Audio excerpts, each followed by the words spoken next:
Asha Jacquilla Degree, was born on August 5, 1990, in Shelby, North Carolina, to Harold and Aquilla Degree.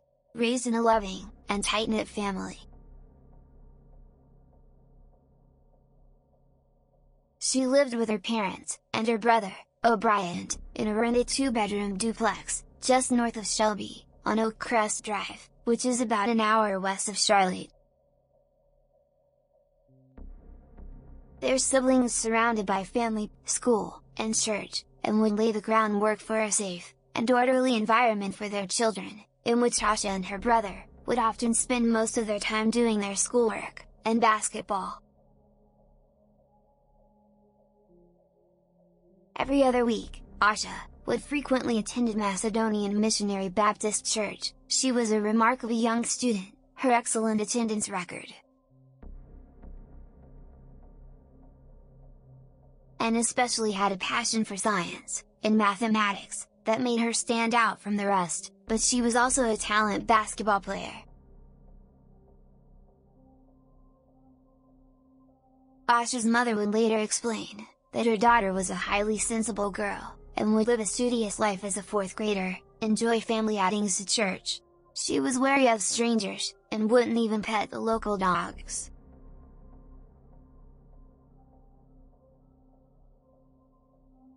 On Friday, February 11th, Asha and her brother spent the day at her aunt's house, which was in the same neighborhood. Afterwards they went to basketball.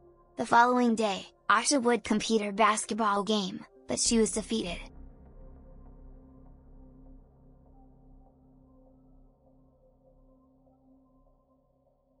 She was not happy with this outcome, and was frustrated herself. On Sunday, February 13, 2000, Asha and her brother went to church that morning. After church, the family decided to spend time enjoying a sleepover with Asha's aunt and grandmother.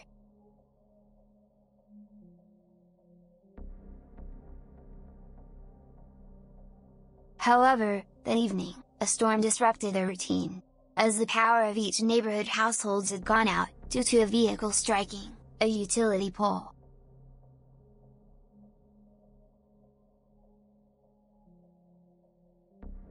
Asha, feeling restless due to the weather, joined her family in the den, but they left for home at around 8 p.m. to get the kids to bed, so Harold checked on his kids to find them asleep at 2:30 a.m.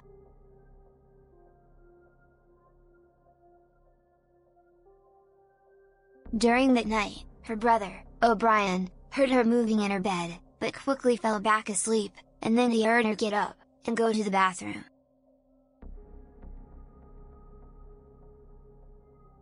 That morning, Aquilla, Asha's mother, woke up early to give her kids the bath they didn't have the night before because of the power outage. Aquilla would find her daughter's bed empty. Asha was nowhere to be found.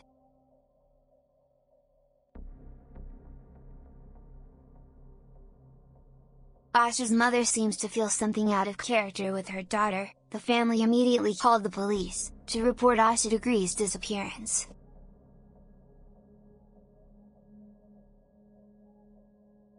Within hours, authorities and volunteers were conducting a massive search of the area, near the small town of Shelby, in Cleveland County, about an hour's drive west of Charlotte.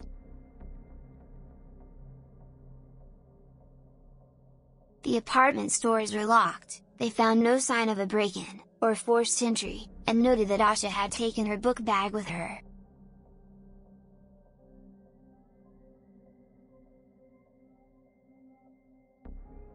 Family and friends say they don't believe Asha Degree decided to run away that night, instead suspecting that she was taken, either by a stranger, or by someone she knows.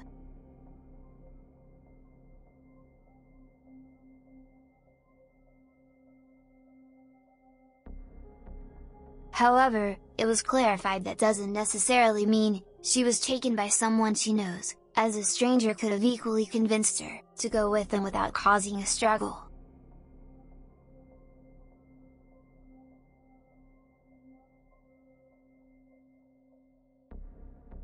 There was even the theory she was sleepwalking, which she was not known to do. One of the callers reported that he tried to get out of his car and check on her, but by the time he turned around. Asha had disappeared, running into the woods.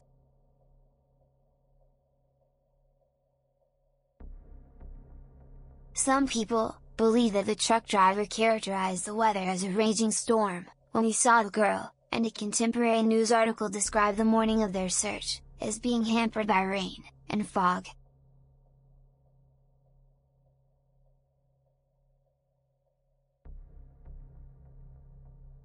It seems inexplicable that the girl would venture out coatless, carrying only her backpack and a Tweety Bird purse. Her house key was also missing, and none of her winter clothes had been touched. After extensive police searches that day, items belonging to Asha were found in a tool shed behind Debbie Turner's upholstery shop, roughly a mile north of Asha's residence.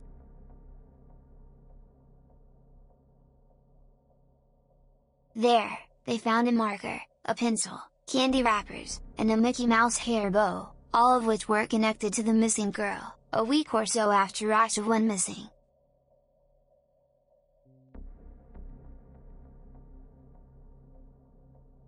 Investigators announced they would be calling off their search, with the sheriff asking the media to keep running the story, in order to keep Asha's face in the public eye. At this time, 300 tips had been received.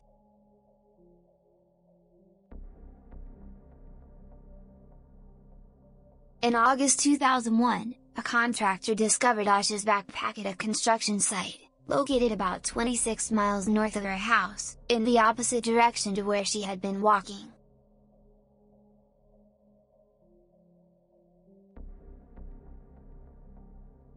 It had been wrapped in trash bags, leading investigators to believe the missing girl could have met with foul play.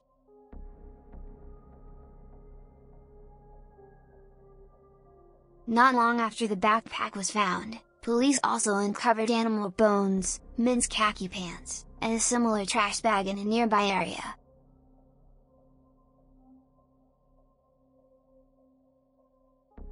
All the items were sent for testing, but given the ongoing status of the investigation, the results have never been publicly released.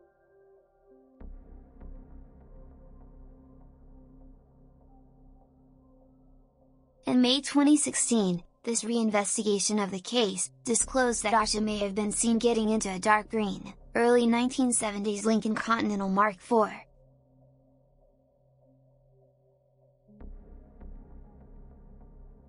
Or possibly a Ford Thunderbird from the same era, along Route 18 near where she was last seen, later that night.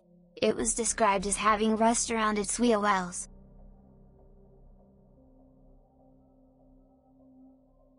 Why it took 16 years to disclose this evidence was not released to the public at the time.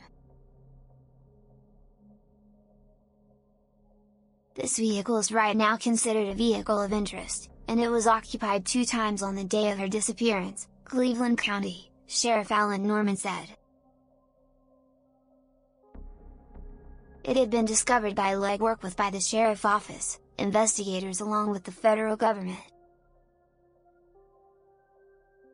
In October 2018, the Cleveland County Sheriff's Office detectives appealed for information from the public about 2 items of interest that were found in the book bag.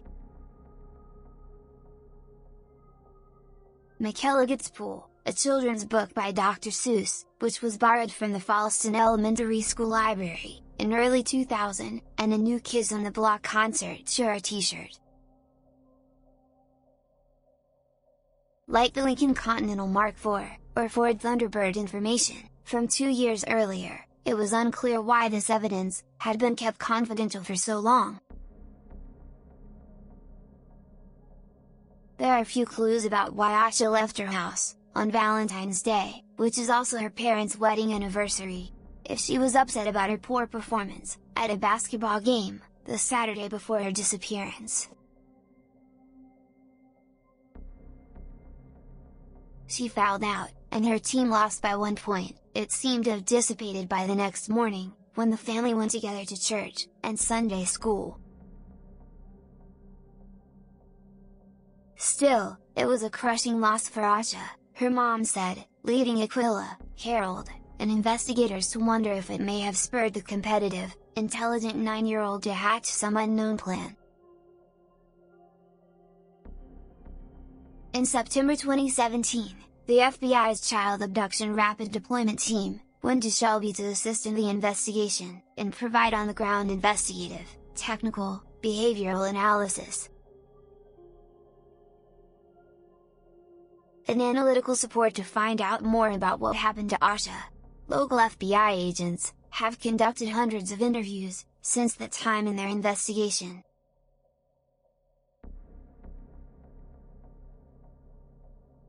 Painful years passed for the family, with no further information. At the point where Asha ran into the woods 1.3 miles from her home, that fateful Valentine's Day morning.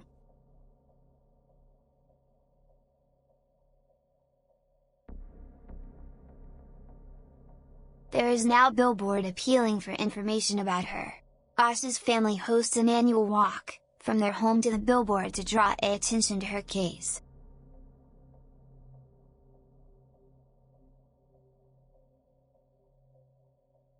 Her family, and especially her mother Aquila, have not given up hope. They hope, and they pray, that someday she will be found. But they need answers.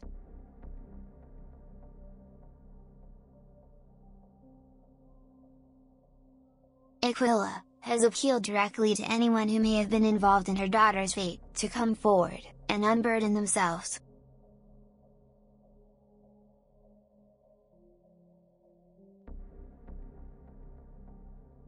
That's my prayer every night, that God will get into their heart, and let them come forward, because it's got to be a weight on them, she said.